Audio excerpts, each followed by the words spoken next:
Baik, Assalamualaikum warahmatullahi wabarakatuh. Perkenalkan, nama saya Paris Karina Naswa dengan NIM 2024 31140 dari kelas F mata kuliah Komputer dan Masyarakat.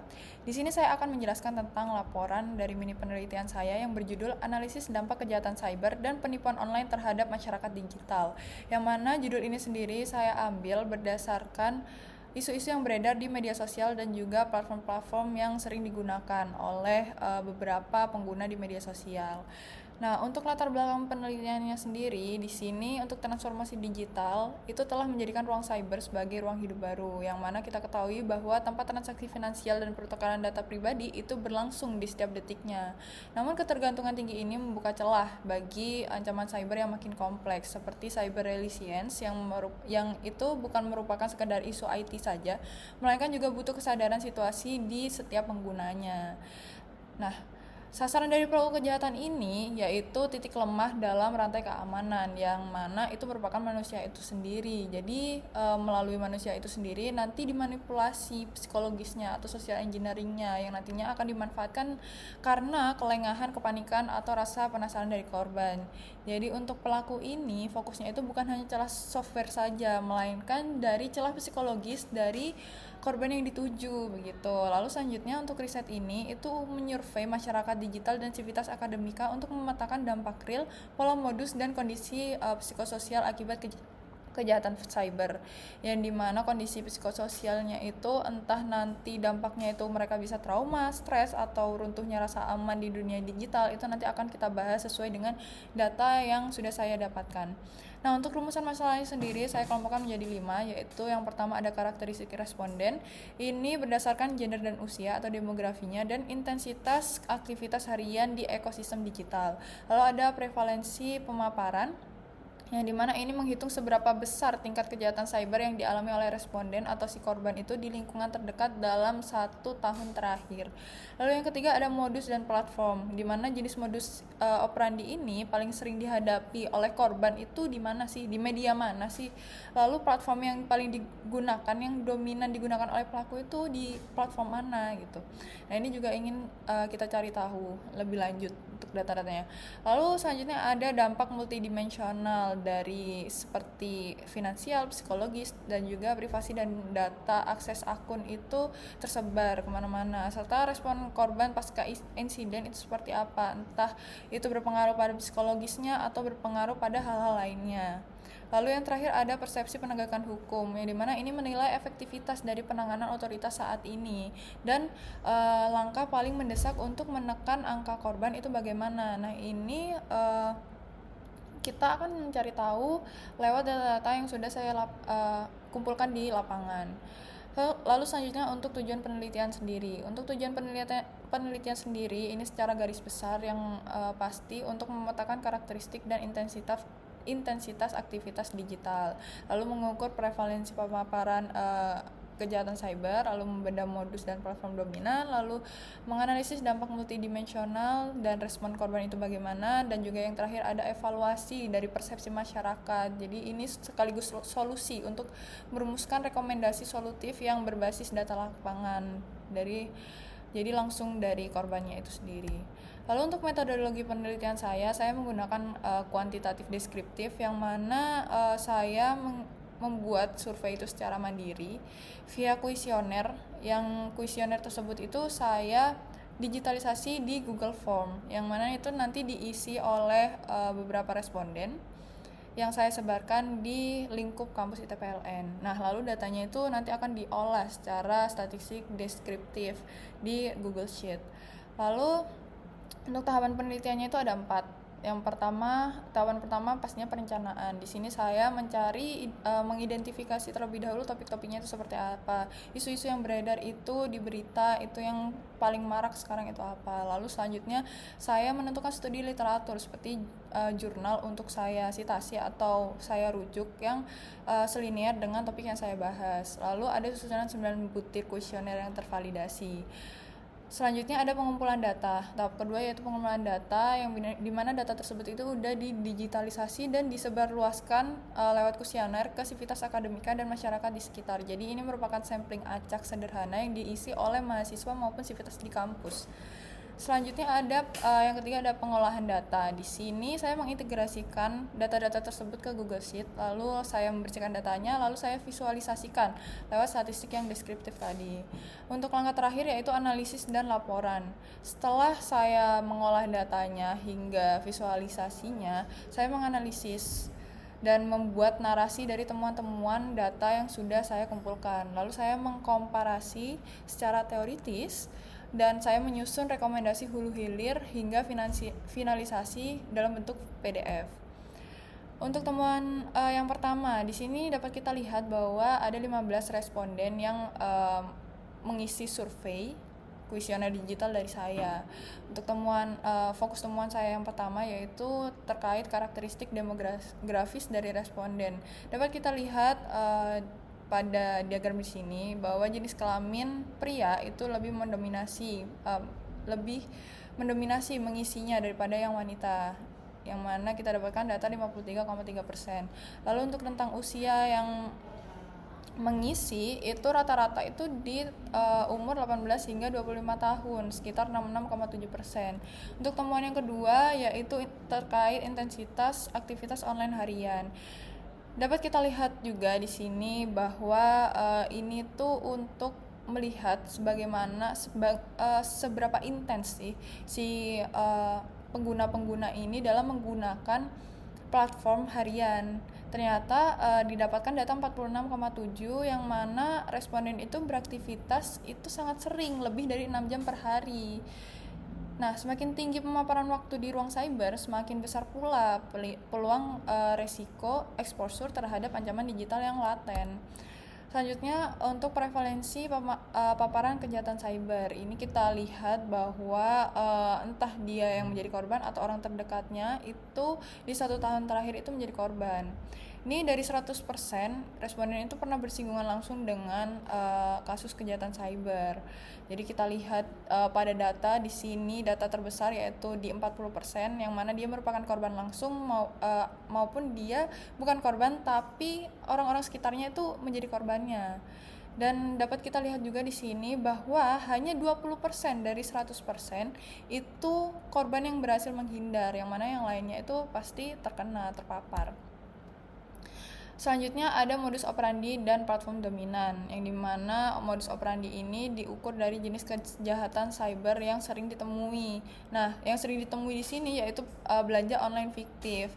Untuk platformnya yang dominan itu ada di aplikasi pesan instan dengan nilai 33,3% dan juga media sosial dengan nilai 33,3%.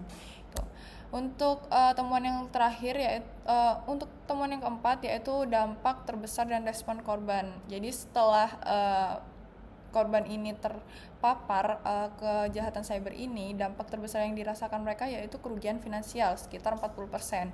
Lalu tindakan mereka karena setelah mereka merasakan dampak tersebut yaitu memblokir dan mengabaikan, sekitar didapatkan data 40% di situ. Lalu untuk temuan yang terakhir yaitu melihat dari persepsi hukum dan aspirasi solusi. Di sini untuk efektivitas otoritas saat ini dari skala 1 sampai 5 mereka itu ada di batas cukup efektif dengan nilai 3 yang dimana itu sebesar 66,7%.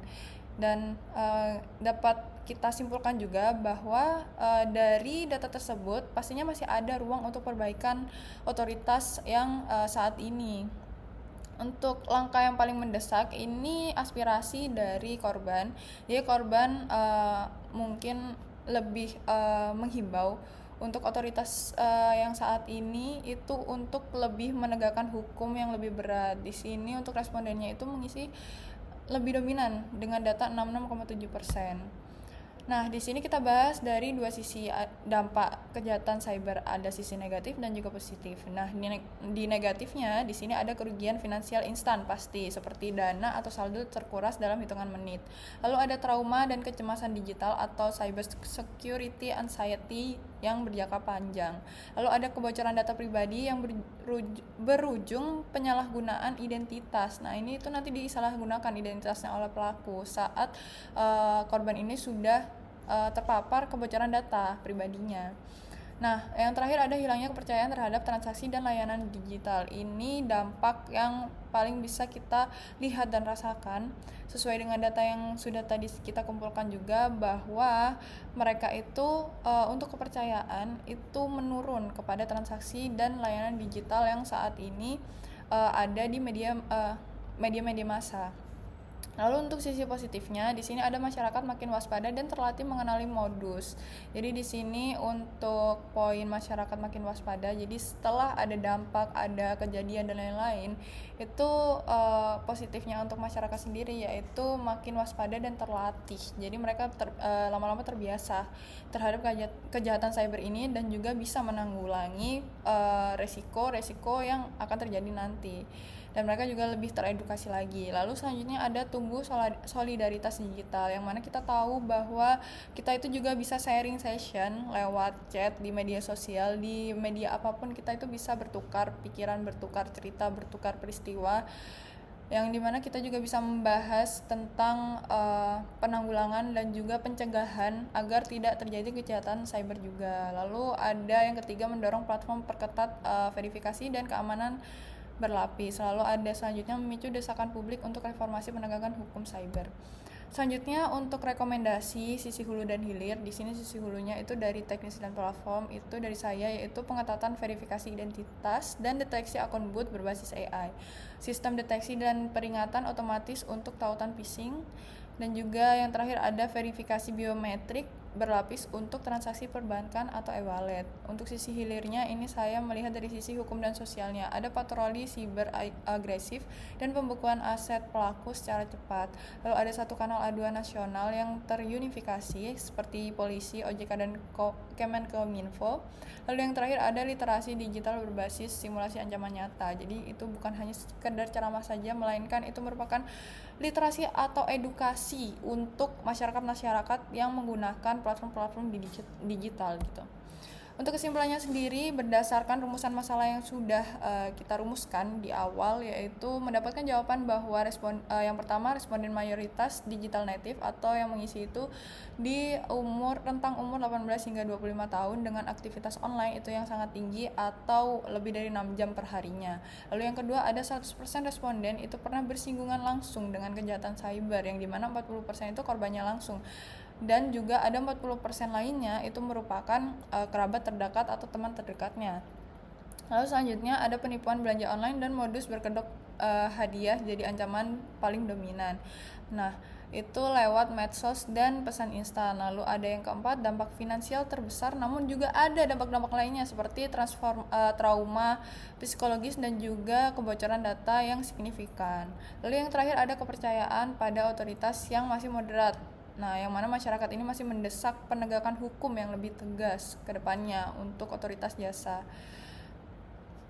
Oke, untuk selanjutnya mungkin di sini ini merupakan daftar pustaka saya, dan selanjutnya saya akan menjelaskan tentang poster saya. Di sini saya memiliki tagline yaitu bijak klik, lindungi data, jaga masa depan, yang dimana dengan judul kejahatan cyber dan penipuan online, saya juga ingin menghimbau untuk pembaca bahwa di sini saya highlight kenali modusnya, pahami dampaknya, lindungi dirimu. Di sini juga ada pengenalan awal, yaitu internet itu membawa banyak kemudahan dalam hidup kita, namun dibalik itu ternyata ada ancaman yang nyata. Nah, jangan sampai kita itu menjadi korban berikutnya. Lalu ada juga contoh kejadian nyatanya. Di sini saya mengambil dari sumbernya itu Kominfo, yaitu laporan isu hoax dengan judul modus penipuan undangan pernikahan digital, dan ini juga pernah marak juga di tahun 2023 dan sangat viral juga karena mereka itu setelah dibagikan link, mereka dialihkan ke website yang seperti Google Form, dan dimana korban tersebut itu akhirnya mengisi dengan data-data diri mereka, dan itu dipersalahgunakan oleh si pelaku kejahatan cyber ini.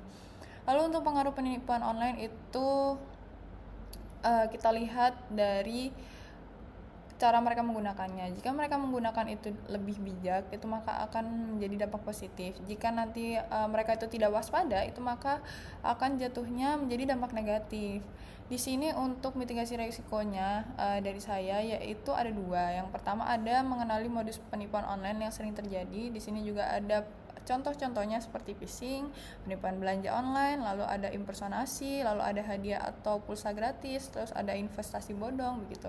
Lalu ada langkah-langkah aman yang untuk langkah-langkah aman untuk berinternet agar tidak terjadi korban selanjutnya. Di sini ada 5 poin. Lalu selanjutnya ada announcement untuk ayo jadi pengguna digital yang cerdas dan tangguh dengan memikir sebelum klik, cek sebelum percaya, lindungi data pribadi, dan juga peduli dan bantu sebarkan informasi yang benar agar tidak ada korban selanjutnya. Di sini kesimpulannya, keamanan digital itu dimulai dari diri kita, lindungi diri, lindungi orang lain, wujudkan masyarakat digital yang aman dan berdaya. Mungkin sekian pemaparan dari saya. Terima kasih. Wassalamualaikum warahmatullahi wabarakatuh.